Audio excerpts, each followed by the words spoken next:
I'm joined by David Hearne. He's a researcher at the Center for Brexit Studies at Birmingham City University. Thanks so much for speaking to us. You know, listening to Boris Johnson say it's about the domestic agenda, it's not about stopping Parliament from debating or voting on Brexit. As a British voter yourself, do you believe him? No, I think that's absolute nonsense. I think that everyone here knows that's nonsense. It's absolutely about Brexit, and it's quite obvious that it's about Brexit. Okay, so what could be the backlash if you think he's just lying and being so disingenuous before the British public? I think that the backlash will probably come in two forms. I think MPs who are opposed to a no-deal Brexit will accelerate those plans. I think it's a very, very risky gamble. It will certainly be challenged. It will be legally challenged.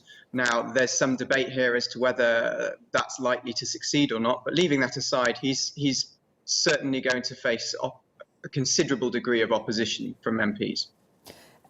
If he gets away with it and the UK actually crashes out of the EU on October 31st, who wins in that scenario, and what actually happens to the Irish border that has been the single most contentious issue in Parliament over the Brexit debate? It's very difficult to say who wins. It's certainly going to be the case that I think Boris Johnson will use that as springboard for an election. I think there's a degree of inevitability about an election now. I think it's going to happen. The primary question is when. I think Prime Minister Johnson wants to frame it as people versus the politicians.